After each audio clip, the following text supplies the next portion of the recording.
Բարև ձեզ, ուզում եմ ողջունել բոլորիդ, նաև մեր հայրենակիցներին, սկզբում կուզեի ռեպլիկի կարգով անդրադարձ կատարել պատգամավոր Թագուհի Ղազարյանի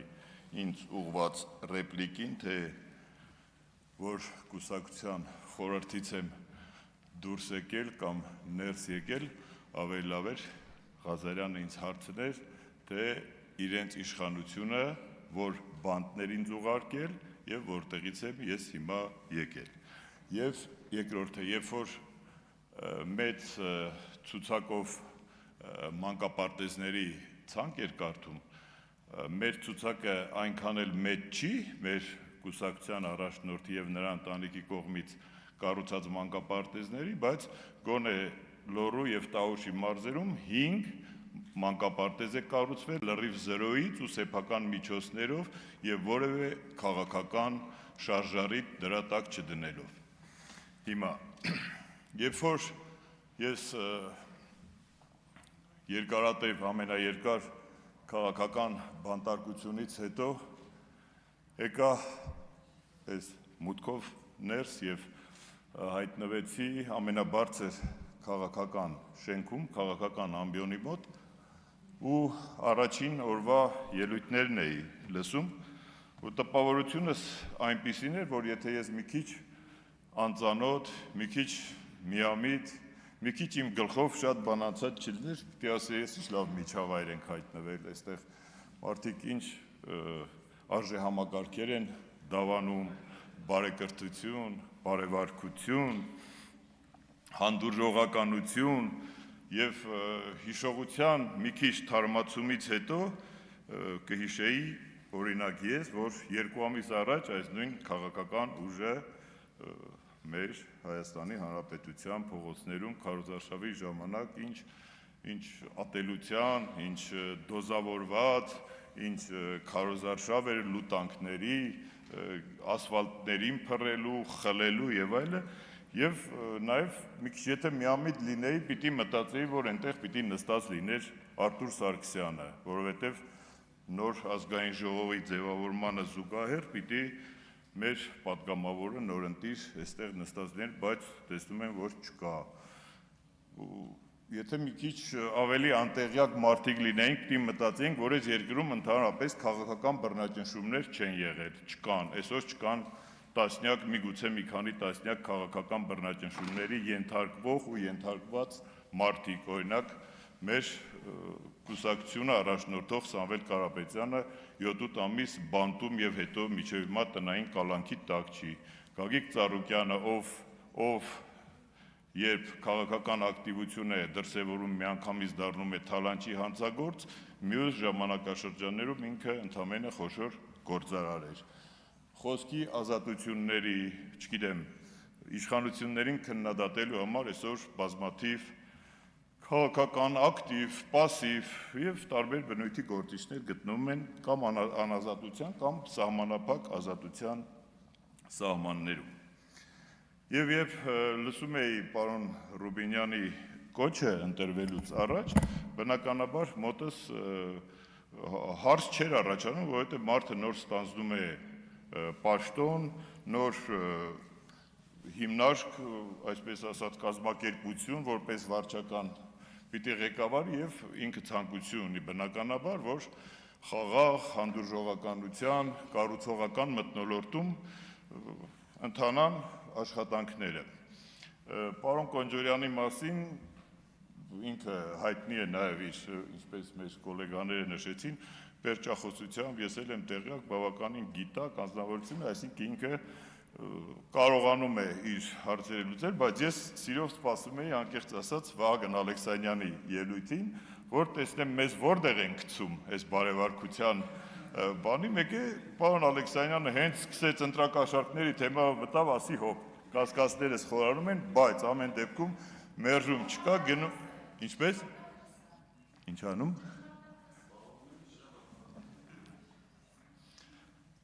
ես ձեզ չէի ընդհատում, լավ, ու չէ, ես վատ բան չեմ ասում, ձեզ թվում է, թե վատ բան եմ ասում, չէ, ու հասկացա, որ մի քիչ պիտի մտորենք, հասկանանք այս բարևարկության պրոցեսը միայն մեզ է վերաբերվում, բայց մենք ոչ մի կներեք կռիվ, ինչ-որ վեճ, վիճաբանություն դեռ չենք կարել, կիր դաստիարակված ընտանիքներում մեծացած մարդիկ ենք բոլորս, հլա ես այնքան էլ տուժված, որ դժվար գամ ու միանգամից սկսեմ ինչ-որ կռիվ դավի անել, եւ հասկացա, որ այդ բարեվարկությունը պիտի որ ձեզ վերաբերվի, չկներեք, ասենք անկեղծ, ես այսօր ոչ մի իմ մասին չի էլի իմ ելույթը, որ մտածեք, թե ես ինչ-որ միտեղ տուժել եմ, երբեք ինձ տուժող չեմ համարել, ես գիտեմ ինչի եմ վերջը ազատազրկվել, ինչ կա դրա տակ ու հա դժվար է վատա, բայց բողոք պահանջ այս պահին գոնե չունեմ։ Ու հետո երբ որ մենք լսում ենք խորհրդարանում, ես մի քիչ վերջին տարիներին տասնամյակի ընթացքում գուցե մի քիչ նաև քաղաքական հոտառություն ու փորձառություն եմ նաև ձեռք բերել, ու ինձ թվում էր այս հարթակը քաղաքական իրոք, ինչպես մեր Նարեկ Կարապետյանը նշեց, քաղաքական մտքի դարբնոց պիտի լինի, ինչ-որ մտքերի գեներացման մանավար նոր ուժ է եկել, որը որ դեռևս փորձարկված չի, ասենք քաղաքականության մեջ, գուցե ինչ-որ այդ մտքերի փոխանակության գեներացիայի ընթացքում մենք կստանանք ինչ-որ պրոդուկտ, չգիտեմ, որը օգուտ կլինի գուցե մեր երկրին, մեր ազգին, հասարակությանը, բայց ինչի բախվեցինք մենք, ես տեսա կներեք, 8 տարվա իշխանություն եք դուք, մենք նոր ենք, մենք հնարավոր է քաղաքական ինչ-որ մեծ գեներացիաներ մեր մոտ դեռևս չունենանք, նոր ստեղծվի, բայց դուք 8 տարվա իշխանություն եք, 8 տարվա քաղաքական պայքարի գոնե թե վերջին 8 տարվա եւ կներեք արտահայտությունից ես որևէ քաղաքական միտք, քաղաքական օրակարգ այստեղ քննարկումների մեջ չտեսա։ Նորից մենք գնացել ենք 99 թվական, մոտավորապես մի ինչքան տարի է։ Մի 30 տարի լավ, մոտավորապես գալիս ենք հոկտեմբերի 27, մարտի 1, թալան, ունեզրկում, ապօրինի գույք, կներեք այստեղ ոչ կոռուպցիայի կանխարգելման հանձնաժողովն է, ոչ, չգիտեմ, նախկինում գործած ճիշտ ու սխալների համար այս պահին գոնե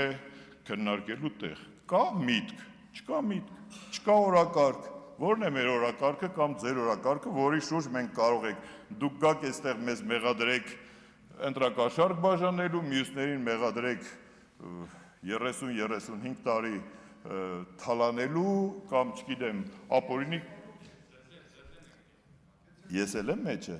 ես բանկապարտ ես չունեմ այդ հավատալ աչքիս ես ու դու մենակ չունենք կներեք դու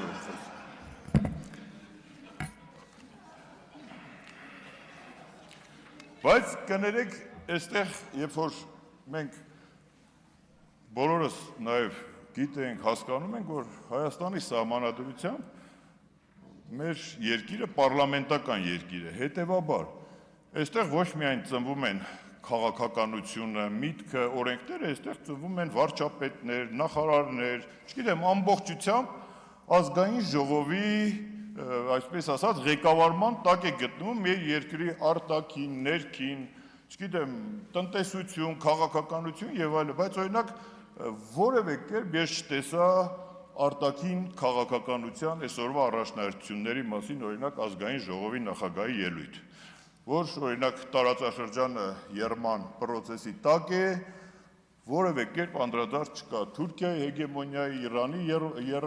այդ եռացող վիճակի, Ռուսաստանի հետ մեր հարաբերությունների կարգավորման Հիմա գյուղատնտեսական պիկի սեզոնն է, փոխանակ կներեք, մենք այս չծախվող ծաղիկները բուկետով վերցնենք ռուսների մոտ գնանք, իրանցիների չգիտեմ ինչ, կոնյակ տանենք, համոզենք մեր բերք ընդունենք, մենք այստեղ իրար նկատմամբ չգիտեմ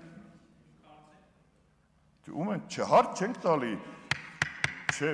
մենք հարկ չենք տալի, մենք դա ելույթ լինի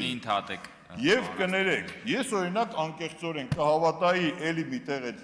բարեվարկության, միմյանց նկատմամբ հանդուրժողականության, հաշվի առնելով, որ պարլամենտը երկրի բարձրագույն օղակն է եւ բարեվարկության ամենաշատ խախտումները